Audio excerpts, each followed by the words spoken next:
Okay, folks. I think we'll make a start. It's a 8:31.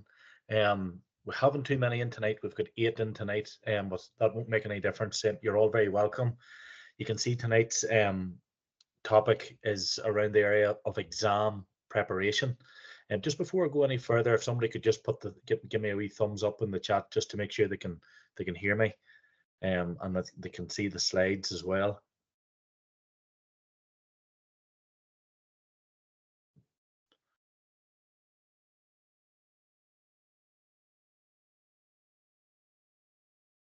Yeah. Okay, that's great. Thank you. So say we haven't got very long. We've only got half an hour for this, and there's quite a bit to go through in it. My name's Ryan Mellon. I am the Pathway Development Manager for Ulster.gaa. Gareth has asked me to do this workshop. Gareth is taking a break tonight, so it's roughly around half an hour, I would say, which should let us away. It's not something that I can go into vast detail in tonight, obviously with the time constraints in it. But we'll fire on and we get through it. As you can see here from the title slide, I'm going to give you 8 tips to prepare for upcoming exams. I'm going to try to do it a wee bit different. This is something I've delivered before. I deliver a lot to athletes, and maybe delivering it in a way that resonates with yourselves as GA players, or resonates with you with yourself as sports people. So there's as obviously there's 8 different ways. I'll spend a wee bit more time on some of them than I will on others. And the very first one that I'm going to go to is the big one, coming up to exams and probably trying to balance your sport, your exams, and all the different commitments you have, is managing your time. Some people are very, very good at managing time. Some people aren't. Some people have never really had to manage time, but definitely coming up to a period of where you're doing GCSEs, doing A levels, doing exams at university, whatever it is, it can be a time where it can be, you have limited time, and it's vital that you manage that properly. Okay, so one of the things I want to run you through is how you actually manage your time. Okay, and the big thing for me in this is actually sitting down and filling in a weekly planner, getting into the habit of doing that on a Sunday evening and filling that in for the week ahead. It's to be honest with you, I think it's crucial. And what I would do is, or what I encourage athletes to do is, think of what the important things are that you want to have time for in that week. Okay, so examples would be, you can see here, your school hours, your GA or your sport training or game time, and obviously your study time as well. Okay, work out then how many hours of study you need per week and add that into the planner as well. I'm going to show you the planner now in the next slide, and hopefully this will make sense to you. But my message to you is, make a list. What are the most important things that you need to happen in the week coming in? Okay, because there's loads of wee things that maybe aren't so important that we like spending our time on, the gaming, the watching football matches, spending time with your friends, all those different, just relaxing, all those different things. But quite often, if we can, if we spend too much time on those things, the important things don't happen, and then all of a sudden that's when you start getting stressed and start getting worried about not having enough time or not having enough preparation done for your exams. So the weekly planner I'm talking about is quite small here, but hopefully this will make sense to you. What I have done is I've added in the school time from Monday to Friday, so that's from 9 to 3:30. Okay, I've also added in travel, because a lot of us, you have to travel to school or travel wherever it is you're going. And I've put in some club training and some, I think that's a club match away from home. So very, very quickly, it's very, very visual. You can see, where are the busier times in your week and where are the gaps that are starting to appear where you can build in some study time. All right, now I'll give you an example here. On Wednesday, there's a full day school and then there's a club game, which is away from home. So we've all been there, going to play a game. You're maybe leaving the house at 6, you have an hour's travel to get there, play the game, an hour coming home. So immediately, it's not a good idea for you to think that you're going to get a lot of studying done in that particular day. It's just not realistic. Whereas maybe you look over here on the Monday, of course there's club training, but there's maybe a few hours in here where there's an opportunity to get some study fitted in, same as on Tuesday. And the next slide will hopefully kind of make sense of that for you. All right, so there's about an hour and a half penciled in here on Monday, another bit on Tuesday. As I'd mentioned there, Wednesday is very busy with other things, so there mightn't be that much study fitted in. There's an hour and a half on Thursday and some on Friday as well. And quite quickly, you can see how that adds up. And I'll go back to one of the messages that I'd said to you earlier on. You need to work out how many hours you think you need of study per week to get the grades that you want, and that'll be different for everybody, depending on what it is that you're studying, depending on what it is that you're doing. Okay, so say for example, it's 10 hours. You can see how it's slotted in here. There's a wee bit that actually should be in red there. There's a wee bit fitted in on Sunday morning and another little bit fitted in on Sunday evening. I've also added in some part-time work here, which is probably realistic for you guys as well, that you're trying to balance that along with your sport and along with your studies. So I'm not going to dwell too much on it. I've just used, that's just a Google calendar that I've used, but I really would emphasize the point in those busy times where you're being pulled in an awful lot of different directions. Start to plan. Sit down on a Sunday evening, spend 15-20 minutes, filling in, right, where do I need to be on Monday? Where do I need to be on Tuesday? Where do I need to be on Wednesday? Okay. And I think if you do it that way, you will find that there still are some gaps in here, and particularly the weekends where you do maybe have plenty of time for the other things you like doing, your downtime or your family time or spending time with your friends, whatever that may be. Last point I would say on this, as I say, I'm limited with time. The weekends obviously are very, very different from the weekday. Sometimes a weekday can look very similar. You're at school, or maybe I'd imagine some of you are on a leave or whatever, or study leave, whatever it is. So just be mindful of that the weekends are very, very different from the weekdays, and just be careful to use your weekends wisely around that critical time of when you're in the exam period. Guys, if you have any questions, I just hopefully can leave the questions to the end, if that's all right. I'd invite you, if you have any questions, just put them into the chat or to unmute yourself and ask them. But because we're limited time here, I'll just keep firing away, and then we can take the questions at the end. Number 2, it's very important to be efficient when you're studying. I made the point that your time is very, very limited if you're trying to balance studies with sport, with part-time work, with all the different things that you have to fit in. So it's important that you're efficient with your time. And a big word there that we're all a bit guilty of is that word procrastination. Okay, so procrastination, really what it means is the act of delaying or putting off tasks until the last minute or past their deadline. Okay, so that would be like, it's nearly like thinking about studying, spending your time thinking about the studying you need to do, or going up to your room to study, and then the next thing you'll do anything but study. You start tidying your room or different things like that. So just be mindful of the procrastination thing. One of the ways, maybe if you're doing a study session that I have used before, I've seen work very, very effectively, because most of you, I'm imagining, are sports people.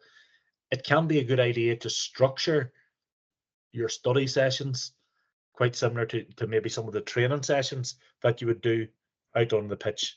So think of how your football or hurling sessions, camogie, whatever it is, are planned, okay? And come up with a study session that works for you. Now, an example here would be the first 10 minutes. That would be like read a chapter of whatever topic it is you're doing. that kind of nearly equates to your warm-up. The next 10 to 30 minutes would be work through a question with the book open. That's activity 1. The next 20 minutes would be work through a question with the book closed. That's activity 2. And the last 10 minutes would be making your corrections, or that equates nearly to your cool down. So again, that mightn't be for everybody, but it is something that when I work with sports people or athletes, it resonates with them that they can, I suppose, create their study session similar to the training sessions, or similar to the structure of the training sessions that you do out on the pitch. Okay, but that is definitely one thing, and it's a very, very important thing, is the procrastination. Because you can have all the good intentions in the world, but all of a sudden when you hit the exam period, you've maybe got a game coming up or a training session or whatever it is, and quite often you set into kind of crisis mode where you can't go to the game, or you miss out on that, and you're probably your studying isn't where it needs to be either. Okay, so just be mindful of procrastination, and I suppose the best way to deal with it is just recognize it. Okay, when you're sitting there in the room, or when you're sitting studying, just recognizing what it is when you're doing it, and try your best to snap out of it. Moving on very quickly, it's important to sleep well during exam time. Now, this can be, people think it's unrealistic. A lot of people would be big into the energy drinks and stuff like that, or sitting up and cramming the night before. Probably you're not going to be at your best, okay, if you're sleep deprived going into an exam. So there's 5 different recommendations here around good sleep hygiene, or how you can achieve good sleep hygiene. Right, the first one would be to keep a regular sleep schedule. So really, in other words, just to kind of simplify that, is try to go to bed at the same time each night, and get up at the same time each morning. All right, that's our bodies probably are programmed to sleep better that way. Create a relaxing bedtime routine. We're all so busy that we're running about. It can be very, very hard to switch off when it's bedtime. So if you are somebody that finds it hard to switch off, try to create a relaxing bedtime routine. And a big thing in that is getting rid of the phones, getting rid of the devices half an hour before you go to bed. So some of the examples here would be to take a shower, or whatever you do to relax. But you're giving your body, I suppose, you're giving the body the message that you're starting to wind down, your day is over, and it's time for sleep. Whereas if you're still busy on the devices, or on the PlayStation, or whatever it is, you're giving your body the signal that no, it's time to keep going. So that's an important thing as well. Make your bedroom more sleep friendly. So obviously there's obvious things here. Keep your noise down, keep your room as dark as possible, and make sure that your room's nice and cool, okay, rather than it being really hot. All right, so, or the radiators blasting. A big thing for, I suppose, the exam period is to get anxiety and stress in check. Okay, so there's a few different strategies that you can adopt. If you do find yourself going to bed and you're getting anxious about the next day, there's breathing strategies that you can do. Sometimes we'd be worried about forgetting something the next day. You can just make a list, make a list before you go to sleep, and have it there for the next morning. And another thing that I think is very, very effective, and you can just find them online, is the sleep countdowns. The things that you can use them on your phone, or use them on whatever it is that you can plug in, put the earphones in, and they're all different. They last 10 minutes, 15 minutes, whatever it is, and they're really, really effective at getting the stress down, and getting you to switch off and achieve that sleep that you need. And the final thing to achieve good sleep hygiene would be eat and drink correctly. All right, so avoid big meals late at night, and obviously not drinking too much before you go to bed, because obviously you'd have to wake up in the middle of the night. That breaks your sleep, to go to the toilet or whatever it is. So just be mindful of those things. Moving on very quickly, number 4 is ask for help. And again, I'm giving you, I suppose, the the scenario of us all being sports people. If you have an injury playing football or hurling, whatever it is, you ask for help. You don't try to diagnose an injury yourself. You go and see a doctor or go and see a physio. It's the same if you're struggling or if you have an issue with your exams. Okay, so who can help you with your study or with your exam issues? There's loads of people. All right, so the teacher, a tutor, your parents, or even your friends or your classmates. Okay, so I'm not going to dwell too much on this particular topic, but I really want to reinforce it. If you are having issues, don't be that person that thinks to themselves, I'll just get through it by myself. I don't want to annoy anybody. All right, you need at times like that, you need what's called a support network around you. Okay, so make sure that you have that support network. You know who it is that you can contact if you need them, and as I say, just ask for help, because there've been so many people who have been in your position before, and rather than you making the same mistakes that they have made, don't be afraid to ask for that assistance. The last thing I would say on that, don't leave it to the last minute. Okay, if you are having issues, speak to those people in good time, and allow them a chance to help you, rather than leaving it to the night before an exam or a couple of days before the exam, when there's very, very little I suppose leeway or an opportunity for them to help you.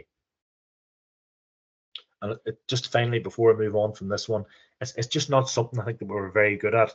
We don't tend to ask for help, and we see it maybe as a weakness or whatever. But I'm going to reinforce that if you are having any issues, you're not sure about something, ask for help.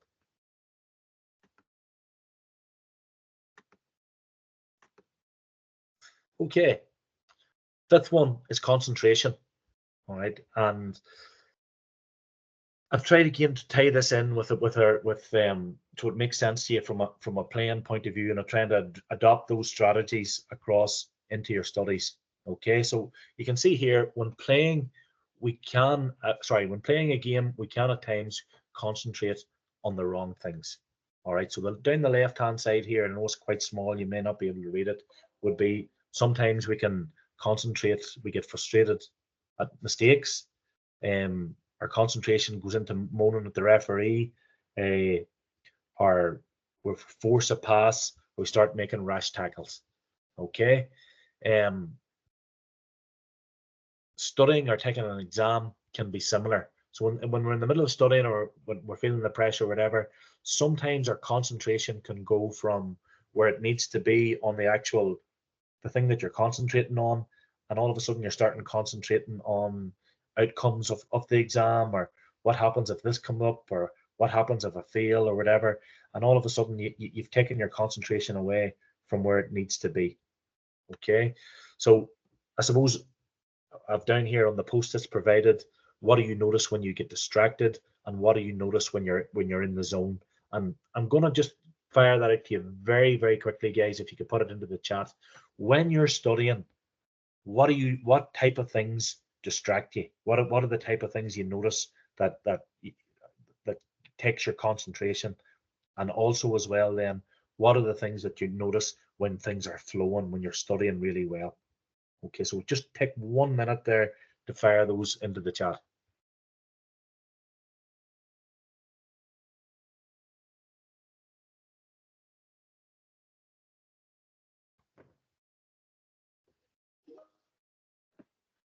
Your phone, yeah, 100%. That would be a distraction.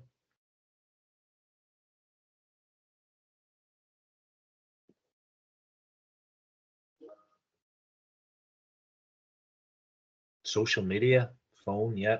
Come on, guys, keep firing them in there. Sometimes certain music and family, okay, yeah, family can be a distraction, yeah.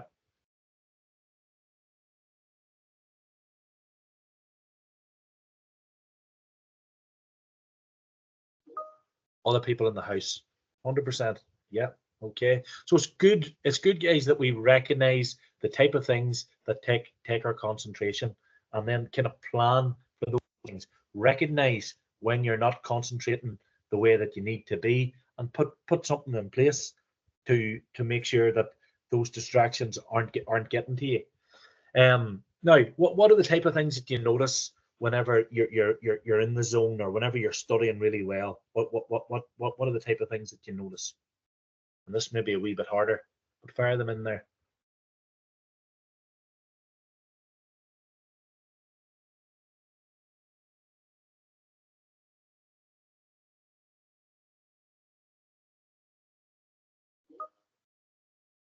Yeah, you just feel you're more productive. Yeah, good.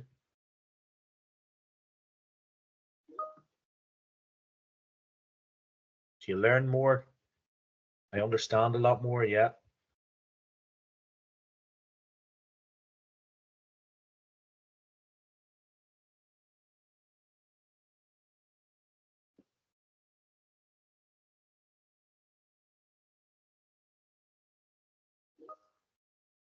It feels easier to do. Perfect. Okay, so that's, I suppose that's the type of things we need to I suppose be aware of. You know, what are the type of things that cause us to get distracted, and what are the type of things then that cause us to learn more, to be a wee bit more immersed in the study session, or what it is that we're doing. So just be mindful of those things. Try to eliminate the distractions, or try to recognize the distractions. Just, you probably will go to your phone, okay, but just recognize, no, hang on a minute, that's not helping me, that's distracting me. I have another 40 minutes, whatever it is, I'm going to stay at this. And then, as I say, also be mindful of what's happening when you're studying well. What's the environment like? What's, is it flowing? What type of things are, it just, as Amy put in there, it just feels easier to do. What's the environment around that? Okay. Number 6, and it's very, very quickly. I'm talking about now, before, when it comes exam day, what's recommended? Exercise before an exam. All right. So it's been proven that exercise can boost your memory and brain power. A research conducted in the University of Illinois provides evidence that about 20 minutes of exercise before an exam can improve performance. And the exam, when I say exercise, is not a big high intensity fitness session. You can see here that the example they've give is somebody who's just sat quietly for 20 minutes, and somebody who has walked for 20 minutes. Okay, so it's just a wee thing to be mindful of. I particularly wouldn't like, before an exam, sitting down and beside your classmates or whatever, and them all saying, "Did you learn this? Did you learn that? This is coming up. That's coming up." You know what I mean? It might be an idea, if possible, take yourself away. 20 minutes mightn't be realistic, but 5-10 minutes, walk, gather your thoughts, get that wee bit of exercise in, and probably you'll be in a better place to go in and attack the exam. Number 7, and we're nearly there. Again, when we go out to play, quite often we've got what's called a pre-performance routine, or a pre-game routine. So things that we do in the lead up to a game that helps us get the best of ourselves in a game. So I've got a battery drawn here. And I suppose the idea of this is that we try to fill our battery as much as possible, so that when we take the field for a game, our battery is at 100%, or as close to 100% as possible. All right, so some of the things that we do in the lead up to a game would be to stretch, foam roll. We have a music playlist. We avoid distractions. We have good nutrition and hydration, and we've got our kit bag packed. Okay, can this be altered for exams? Can you, I suppose, devise a pre-exam routine that gets you kind of in the zone, or gets your battery as close to 100% as possible? So again, it's not, I don't have time to sit down and go through it in any depth, but it's something that I think would be effective for you to think about. What does your pre-exam preparation, what's the routine, what does the morning look like? Are you organized? Are you eating well? Are you hydrating?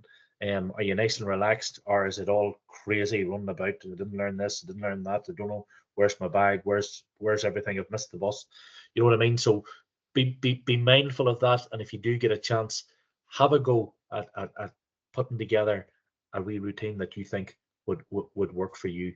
And again, I mentioned the scenario earlier And I suppose I made the mistake doing exams where you would talk to too many people before the exam, and they'll be saying, did you do this? Did you study that? And it can be quite off-putting. So just be mindful of those things, and maybe avoid as many distractions as possible before you would go in to do the exam. And the last thing you need to think about as well is post-exam. All right. So I'd imagine a lot of you have quite a lot of exams. It's not as if you do one exam and that's it. You've probably got one in the next couple of days and one after that, and it goes on for a period of weeks. So again, think of your habits post-game when you're playing. All right. So after a game, it's not you don't just play one game and that's it. You've got to get ready for the next one. So after a game, your battery is drained, it's in the red. Okay, you're fatigued, you're sore, you're dehydrated, you're not motivated. And between one game to the next, it's your job to get that battery charged up again. Okay, so that you're at 100%. You're well rested, you're focused, you're ready for competition, and you're motivated. Again, can you adopt that same scenario to your exams? Okay, so when you've completed one, what do you need to do to get yourself ready for the next one? Okay, just bear with me a second.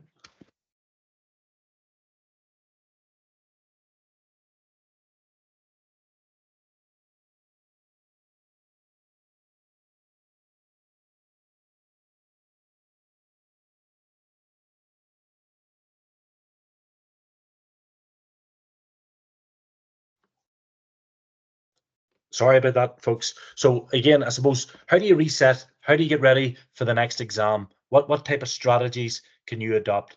Avoiding negative people is one thing after an exam. Again, when you've done the exam, my advice would be walk away. I wouldn't be talking to too many people going, what did you get for this? What did you get for that? Because it can be a massive distraction. Review. So review yourself, maybe what answers you did in the exam, but no postmortem. Okay, it's done and dusted. And maybe reward yourself again after an exam. You've put a lot of energy into it. Whatever you like to do. Maybe it could be having a nice bite to eat or going to the cinema or whatever it is. Reward yourself after you've completed the exam. And obviously anything else that needs to go in there so that your batteries as fully charged as possible going into the next exam.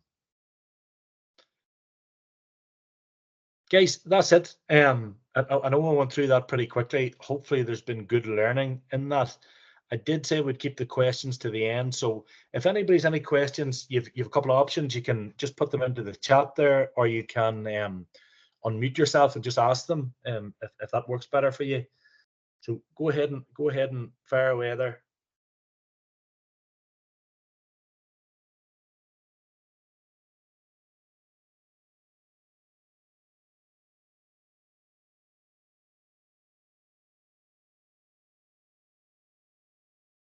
No questions. No, that must have been very in depth then. No, listen, that's 100%, guys. I'm just going to put my email into the chat here.